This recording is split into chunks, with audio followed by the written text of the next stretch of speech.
Hey everybody, this is Brittany here with Surfing Waves of Light. I just finished the Full Moon in Cancer emotional Christmas video and I want to let you know how it went. So the first part of the video, around 12 minutes, I'm telling the story that my ego and my mind was telling about this situation and these series of situations that was happening. And then from about 12 minutes to 18 minutes, I go into my own insights and the tools that help me spot it, A Course in Miracles, things like that.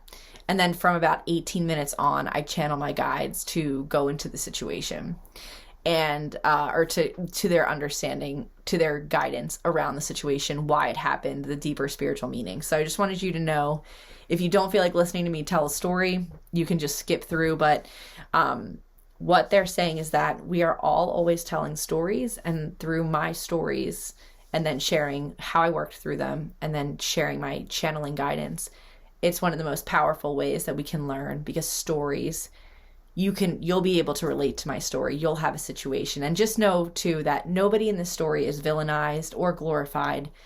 They're just people that are acting out my unconscious beliefs and triggers. And so, just if anyone's mentioned the story in a negative light, that's just the story I was telling myself. It isn't against you. AKA mom and sister, thanks for playing this out for me so that I could get clearer, because my life has been so much better since this happened. I've gotten so much clearer on what I'm meant to do. So it's really a thank you to everyone. And I just wanted to let you know how this video is going to go. So hope you enjoy it. Here it goes.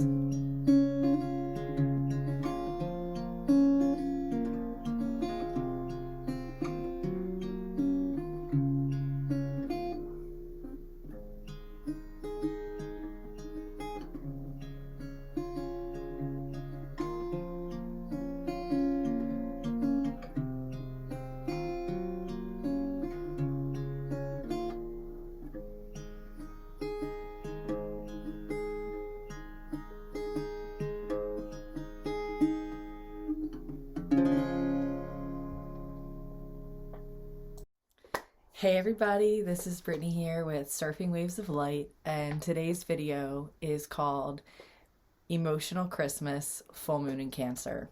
I've been wanting to make this video for a while now. I just haven't had the time and space, and it's such a deep message that I really wanted to clear the way for this video. So in today's video, I'm going to be telling you a story about an upset that I had, how I stumbled my way through that upset, and then the insights that I got, and of course the guides are going to channel, but they want me to tell the story first so that way you all have context for the story, for the channeling, because they have a lot to say about this. This topic's been on my mind since Christmas, and it's March, so you can imagine the longer I sit with a topic, the more information I get. So anyway, here it goes. So my life the past few years has actually been a bit hectic. Since my dad died, I moved home, and I've been sort of staying in a shared family beach house, one that I share with my aunts and uncles and cousins. There's about 25 people that can be here at any given time, but mostly are only here on major holidays. In winters, it's very quiet, but I've sort of just kind of been living here temporarily as Greg and I build out our bus home.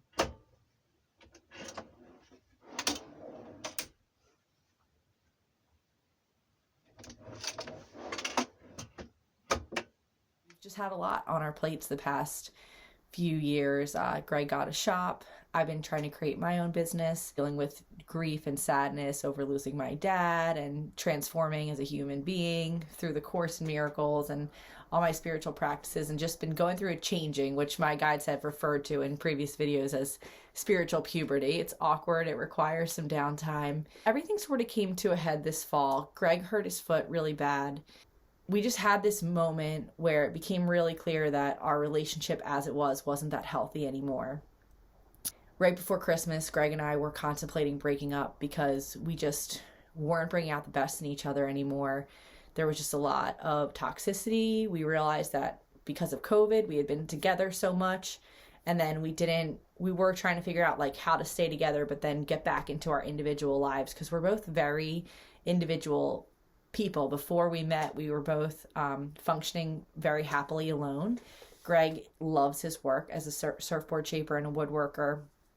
I love my life of myself meeting different people and all that. And we sort of had lost that. So we started spending more time apart, and we sort of were like trial separation. We decided we didn't want to do Christmas together. We had, through discussions, we had discovered that the expectations of each other's families were draining a lot from us, and like weddings and all these different, events where I think we both have very strong callings to create things. And so it was just getting in the way, and we were being grumpy, and then we'd be grumpy toward each other, and it was just this whole cycle. So Greg and I weren't in a good place. So then Christmas time came around, and we said if we felt inspired to spend Christmas with each other, we would, but if not, no big deal. I wanted to visit my sister, and my mom was like really upset during this time. Like she asked me what I wanted for Christmas.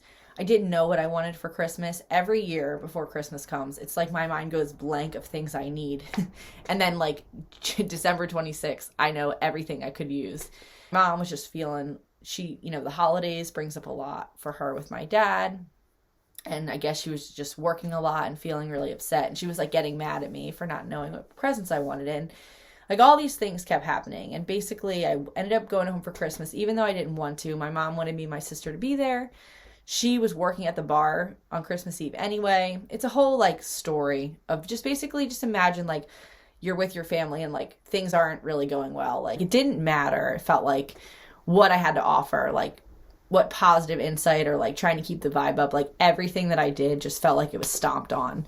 And I was tired because I was also seeking some support for what I was going through with Greg, like for my mom and my sister. Totally lost it, like so upset. I'm trying to like hold space. I'm trying to be positive. Like you guys are just like, neither of you are like supporting anything I have to say, or you just want to be sad about Christmas. I don't want to be sad on Christmas. I'm already sad about a bunch of other stuff. I just want to have fun. And of course my guidance was to not go home, but I did it anyway because of Christmas obligation.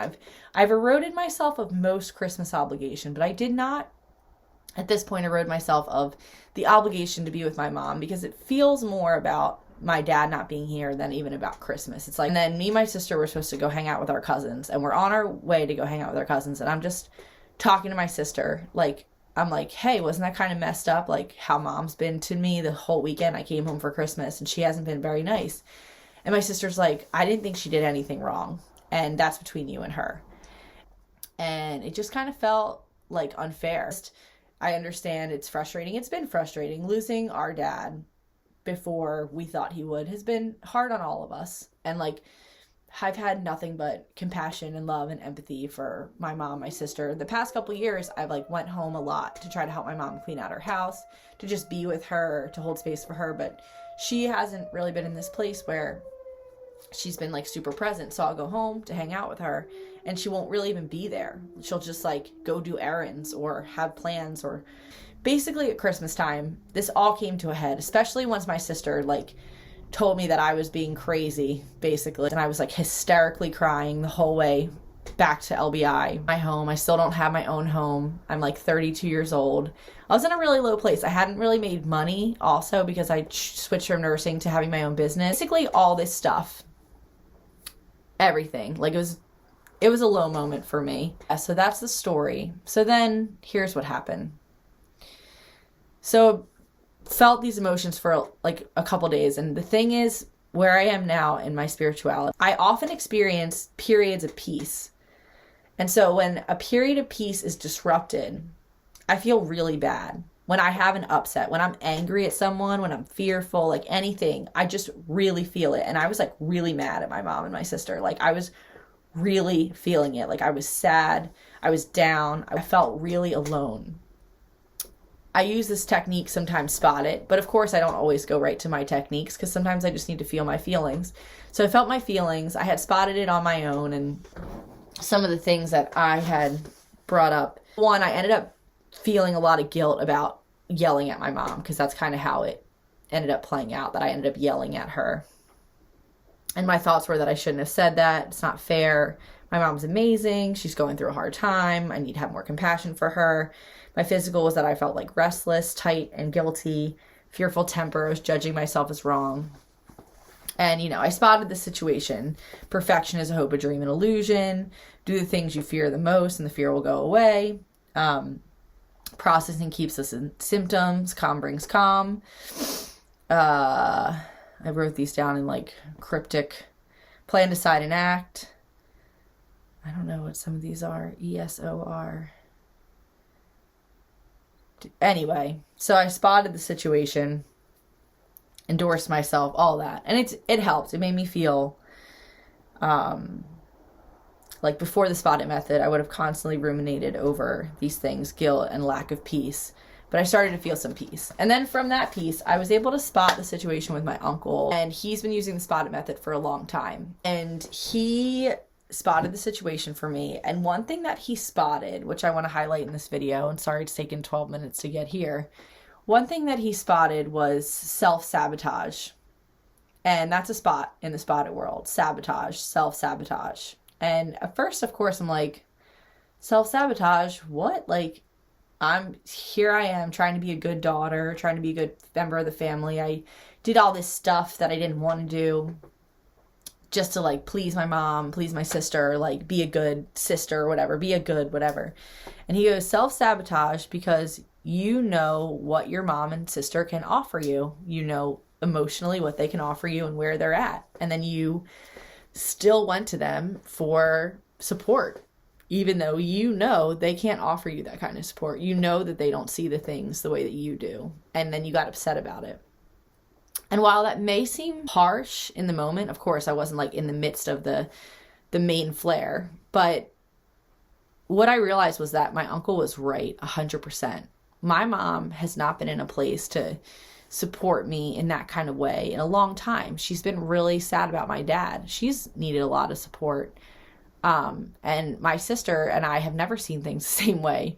So for me to assume that she would hear me or understand me in that moment, that was self-sabotage because I know better. And so from that moment and a lot of other moments, but I just wanted to highlight that moment because it's something I really like about the spotted method is it kindly brings awareness to blind spots that we may be having. And from that moment, I realized a lot of things. One, I realized that my desire to be a good sister, a good daughter, to keep our family together, something I had never done before. I had traveled all the time and missed holidays. I missed my sister's graduation from college because I was traveling. Like, that had never been important to me before, but somehow with my dad dying, I took on this identity of like, well, I'm going to be the strong one. I'm going to try to keep our family together or try to, whatever. And what I ended up realizing was that was all a distraction from what I'm really here meant to do, which is to create, which is to do my business, which is really just my passion project of teaching myself how to heal. And in the process, if others want to learn how to heal and support me on my healing journey, then great. That's it. So full moon in Cancer, that's our watery emotions. And there was a full moon right around Christmas this year. I think it was like December 26th. And I felt it. My emotions were brought to the surface. And in those moments when we're in the midst of a flare or we're in the midst of temper or we feel like we've been wronged. Oh my God, my friend Julie just said this yesterday in our class meeting. She said, the world thrives on feeling unfairly treated. That's what makes the world go round, she said. What she also said comes from a deep fear of unworthiness. And that's why we act out. And so even looking back at the situation, a lot of my guilt, a lot of my shame, it didn't come from my mom, my sister. They didn't do anything to me. My guilt and shame and suffering came from my reaction. Me not recognizing, hey, I've been home for 2 days. This is enough. I can hang out with these people another time. I'm not in a good place. And I wasn't. I went home for Christmas with my cup half full. Christmas Eve, my sister and I were talking about how me and Greg might break up. It wasn't terrible, but I wasn't in the best place. And I've been learning, albeit slow, but I've been learning that I cannot give to others unless my cup is full. I can't give to others even if my cup is 75%. I need to come from a full place, and then I can be with others, and then I need to moderate where I'm at, because if I was in a good place, that upset would have never happened. And so this is a pattern I'm learning, and every time I go through it, I learn a little faster and a little faster. But I really wanted to share that story because, one, the spotted method really helped me. Two, the Course in Miracles, of course, always helps me. That is like the foundation of my thinking patterns, of how I get back to peace, of realizing none of this is real. But the thing is when we're in these lower states of consciousness, sometimes it does feel real.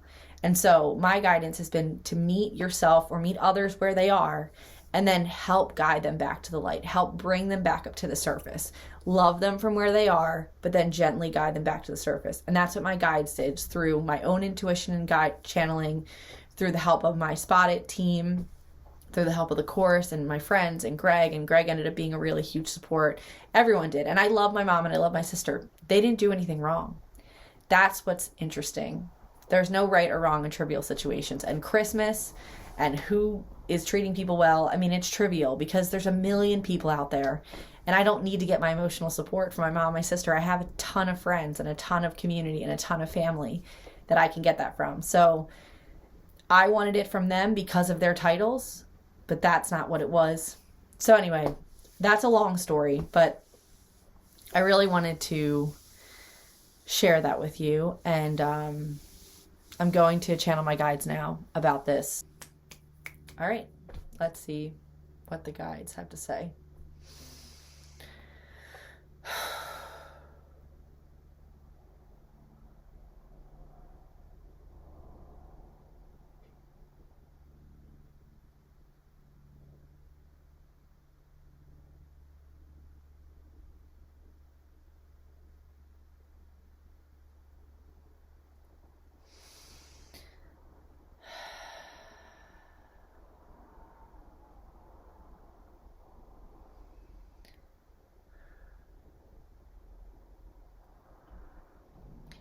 Greetings, dear beings. We are the Arcturian Council, and we are pleased to connect with all of you. We are guides and teachers. We are angelic beings.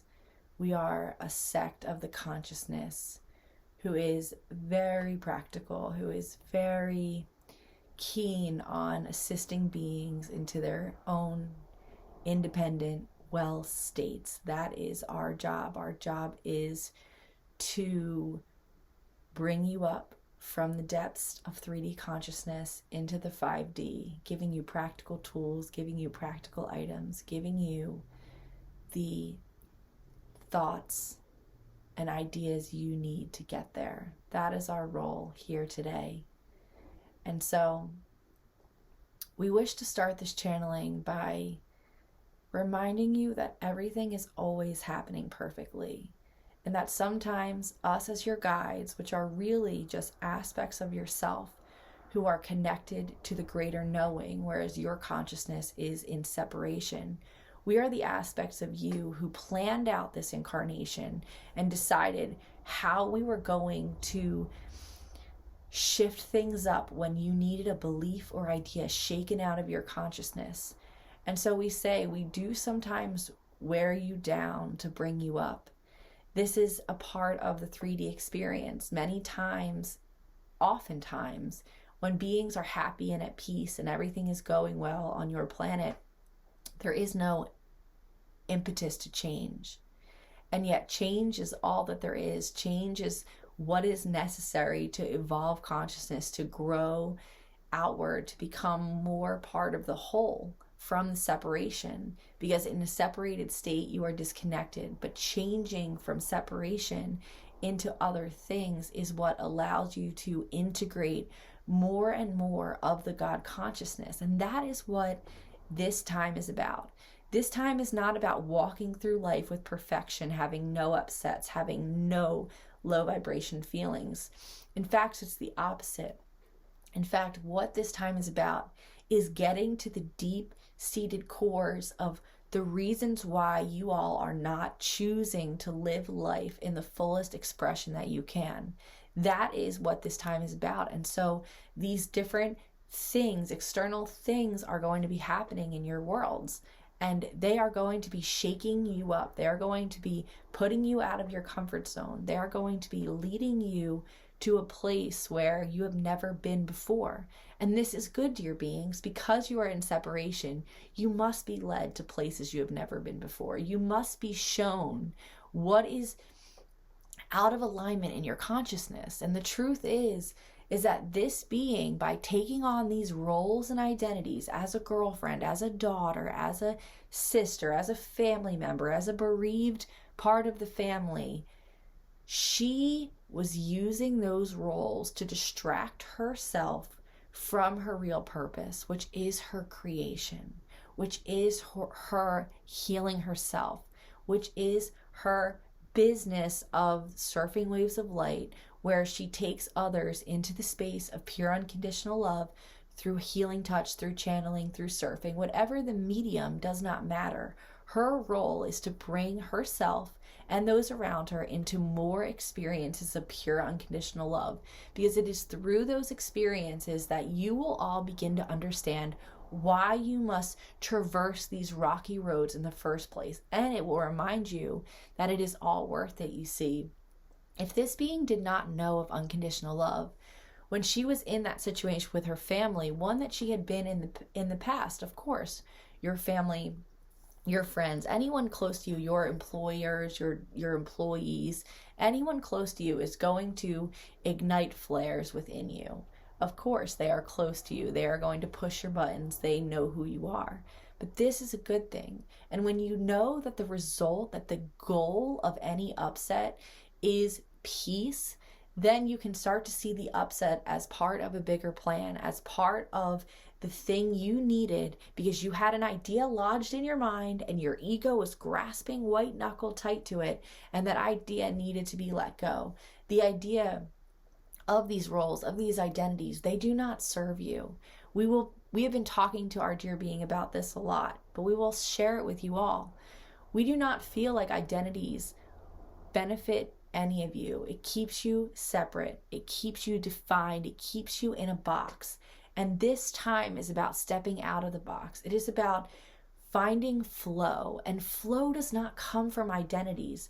Identities disrupt flow. You see, when this being and her beloved Greg were boyfriend and girlfriend, as in some ways they still are, but have created a looser idea of what that is. They've defined in their own way what that means, and what that means to them now is being in flow, but coming together in flow. And of course, because their flow often brings them together, following their flow. That is really what it means to them. But often the traditional boyfriend-girlfriend relationship means, if you love anyone else, you do not love me. Or if you don't show up for Christmas, you're hurting me and my family. Or if you don't do this, you're doing that. And so there's a lot of meaning taken out where an individual is acting from her own guidance and flow, and yet it is taken offensively by her partner.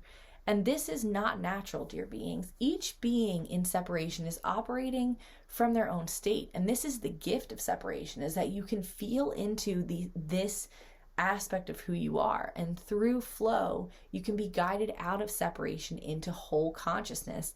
That is the thrill of this game, dear beings. It is when you go from thinking that you are alone, that you are separate, into the knowing that you are surrounded by love all the time.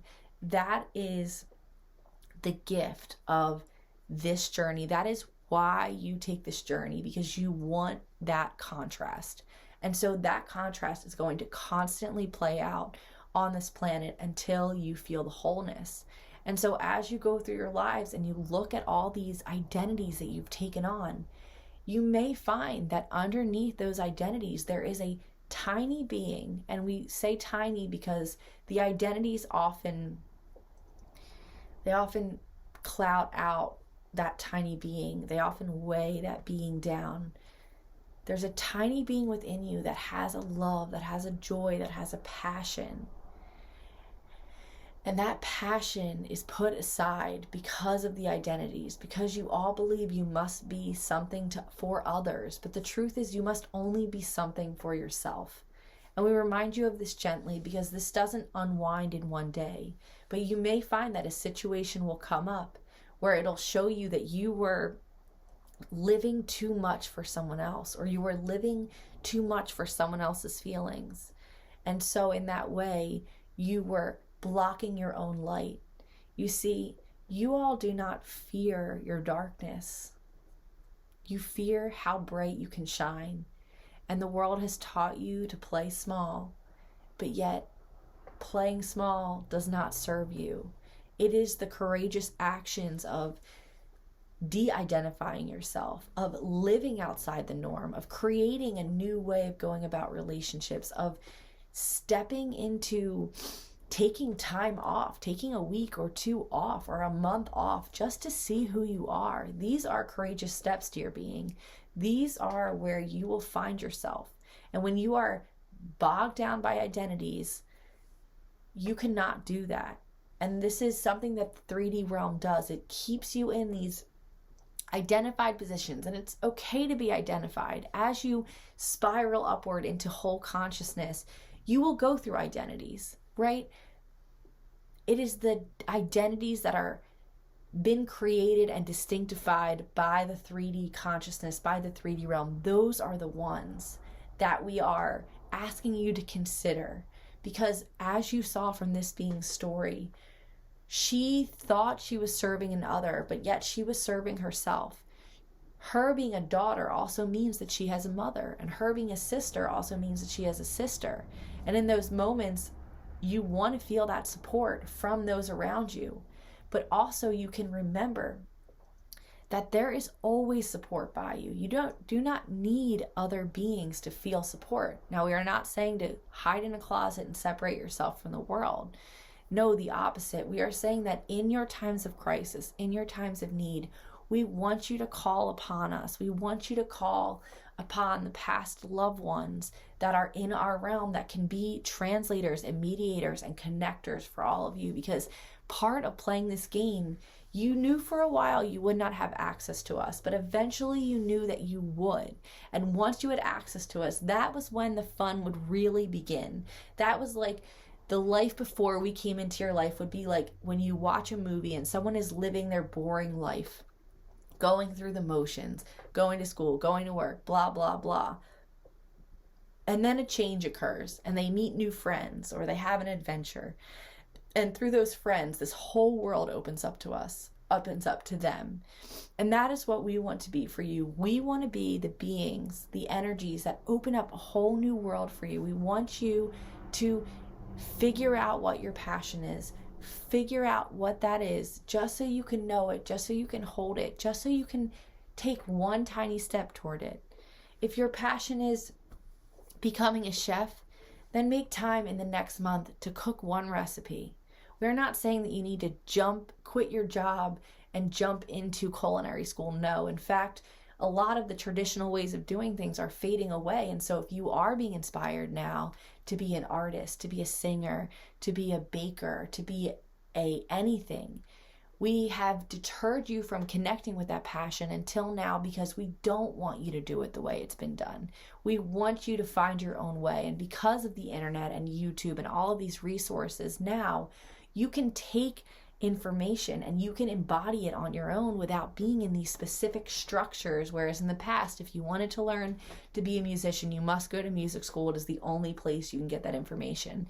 That is so far from the truth at this point. The truth is changing. It is changing because, yes, at one point the consciousness, the collective consciousness on earth was so low that systems and structures and defined relationships were the only way to navigate. But now that a lot of that has lifted, flow is what creates the 5D realm. Flow is what allows the embodiment of the collective whole consciousness, the God consciousness, the universe consciousness. And so anything that deflects that flow, we are going to be bringing to your attention. We are going to be bringing to your awareness. We are going to facilitate relationships with beings like she had with her mother and her sister, so that she can see where she was out of alignment, where her thoughts were not in order, where she was still thinking in the unconscious realm that had been taught to her through her lifetime. And this is a gift. This is a gift. Emotional Christmas, full moon in Cancer, Many of you were given gifts at this time, and still the results of these gifts are being played out. Some of these lessons may even be being repeated. And so, as we spoke of in our last video, the spirals of understanding, these situations are going to repeat themselves, but each time you're going to move through them a little smoother, with a little more peace, with a little more suave, with a little less anger or guilt or shame or suffering. Each time you're going to forgive yourself a little more for being your ego actor, for playing out your part as you were meant to play it. You see, we can only trigger beings that are embodied with ego actors and actresses. And these are the thoughts and beliefs in your mind that get triggered in an upset. And the truth is that when you are whole, that when you are in the oneness, there is nothing that upsets you because you are full, you are whole. And so as we ask you to come into yourself, to separate from others, to come more deeply into wholeness, we say this because we want you to embody your wholeness and then allow that to be your point of attraction to other beings, and feel trust and security and safety in knowing that from your wholeness, from you holding the vibration of being whole, that there is nothing you ever need to worry about. You do not need to find boyfriends, to find jobs, to find anything to feel secure. You will feel secure in knowing that your point of attraction is going to always bring you everything you need. And the truth is, even if you don't feel whole, there is an aspect of your spirit that is whole. And so if you relax, if you surrender from that point of attraction that is inevitably within you, but can be developed, can be expanded, can be widened, everything you need will come anyway. Just as these upsets, just as these situations that may feel unwanted, that may seem unloving, they come. And yet 3, 6, 9 months later, you look back and think, wow, that really changed me.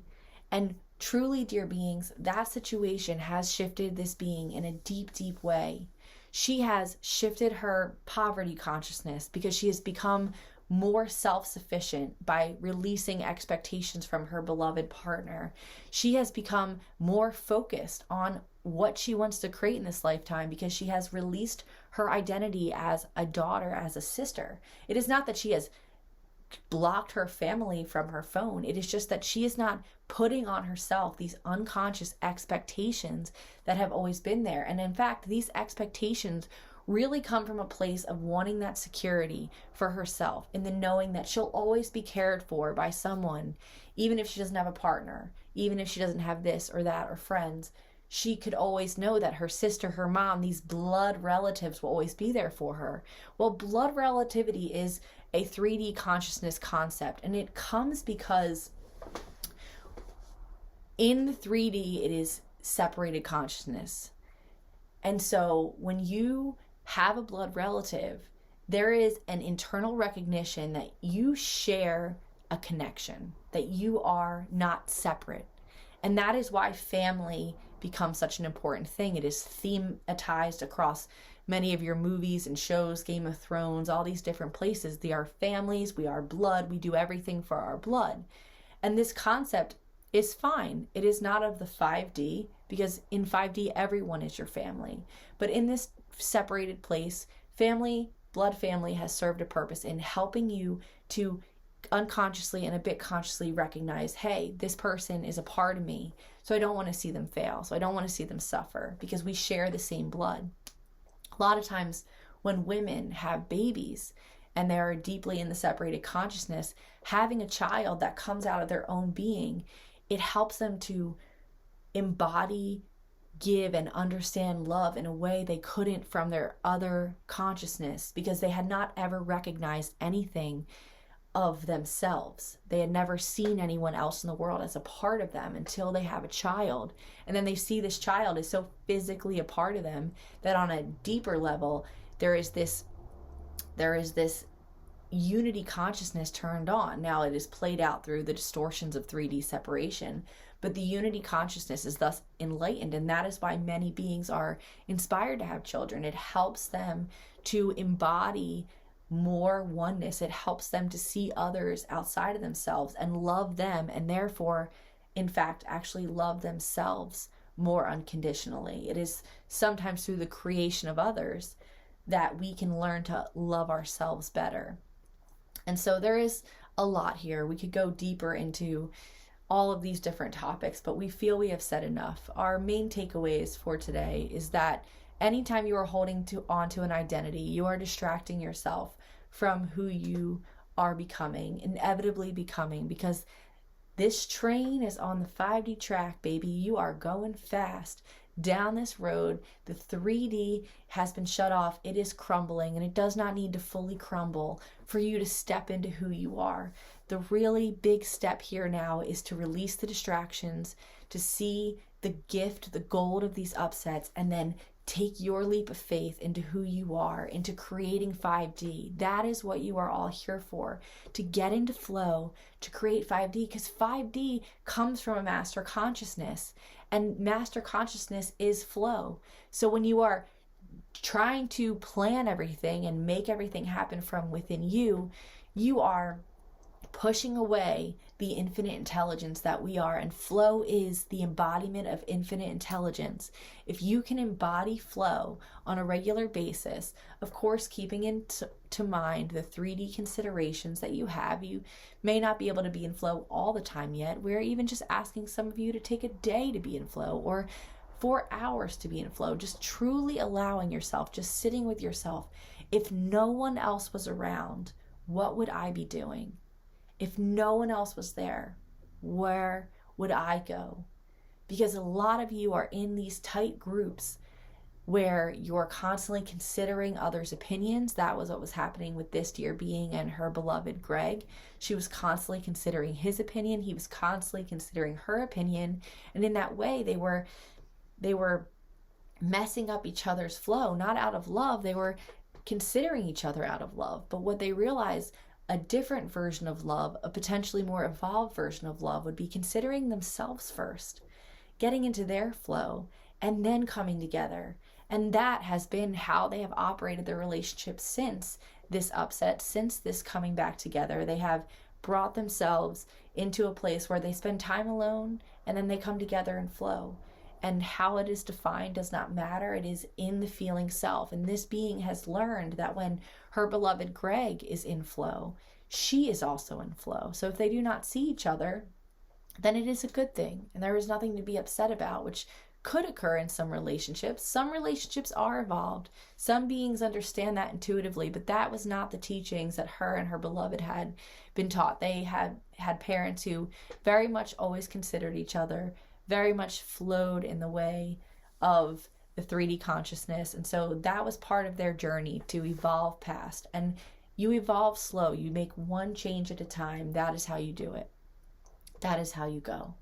And we also want to say another thing that this being discovered through her upset with her mother and her sister. And this is something we really want to bring across to all of you. Of course, this being lost her dad 5 years ago, and that has been part of her development spiritually. It has been part of her growing process, living without him, defining herself without having a father figure to help define her, embodying who she is on a deeper level without that influence. One thing that she discovered in this process was that if she wanted to hang out with family, she could just spend time with her dad. And so after Christmas, and when she was not hanging out with Greg or her mother or her sister, and she had a few days to herself, she spent that time with her dad. She made eggs and bacon like her and her dad would. She walked to the beach with her dad. She talked to her dad. She hung out with him. And this might sound crazy to some of you, but what we see is that you can access any consciousness at any time. And she really felt better hanging out with her dad. She was partially doing those things for her mom and sister because she wanted to feel closer to her dad. And so she was acting that out in the physical reality. But the truth is that every time she does anything, because her dad is in non-physical, she can easily ask him to be there. And last night, even they biked to go get cheeseburgers together because her and her dad love to eat together. They love to try new food. And so she went on a physically solo journey, biked a mile to go get a cheeseburger, but she was there with her dad and she spent that time with him, and she is finding so much peace, so much happiness, so much joy from spending time with him in non-physical, from just being with him and being with herself, and the softness and the gentleness that he brings from his current form of reality. He is so soft. He is so gentle. And while he is not here physically, he is here non-physically. And he has been asking her to bring that through for a long time. And she has not believed it, even though she has felt it, because it seems wrong that someone can be with you even when they're past. But this is not true. These beings are with you more. They are more their true selves. They are more embodied in their divine, non-physical loveness than they ever were when they were in bodies. You can know them better. You can know them so much better from this place, and they can act as translators. They can act as transitioners to help you to get to us, to help you to embody your higher self, your consciousness. It is yours. It is no foreign entity. The Arcturians, as we speak, we are not foreign to this being. We are part of her individual makeup. And so we were part of her plan of escape from the 3D consciousness. And we are also a part of your plan. We are within you. We are familiar. We are funny. We are love. We are gratitude. And that is also what your past beloved ones will be when you spend time with them. They will be guiding you to the light. They will bringing you to the surface of peace, because in their non-physical existence but presence in physicality, they will be showing you how nothing is real, how even death is not real. A body comes and it goes, and yet that energy is always remaining. And so when you are in these doubts and these sadnesses, know that we do not facilitate them because we don't love you. We facilitate them because you've been living in an illusion. You've been living under the guise that everything is important, that death is real, and yet none of it is real. And we want you to come back to the joy and the peace and the serenity that we live in, because you deserve it, because you are an aspect of us. And it is not fun for us to see an aspect of us in pain, but we know that through that pain, there is growth. And we will leave you with a quote from this being's favorite book, which is, "Pain demands to be felt." And it demands to be felt because through the pain is the peace. Once you feel the pain, you move through it and let it go, you can come to peace. And that is why it demands to be felt, because it is actually a spiritual mechanism for shaking you out, shaking you loose from the 3D consciousness that has had you in chains for all these years. And yet, you can be free. We are the Arcturian Council, and we will speak to you again at another time.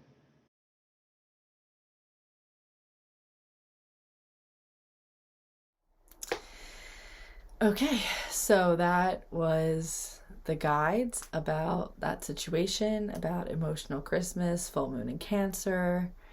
Yeah, I think they said it all. They said a lot. They've been telling me that I just need to showcase my upsets and how I get through them and the lessons that I learn, and that will be enough. So, yeah, working on doing that. I love you guys so much. I really appreciate you being here. I love channeling, and I love that there are 306 of you out there that are interested in hearing my channelings too. So I'll speak to you again at another time. I have a lot of good videos coming down the pipeline. This one was 3 months in the making. Anyway, all right, love you guys. Speak to you soon. Bye.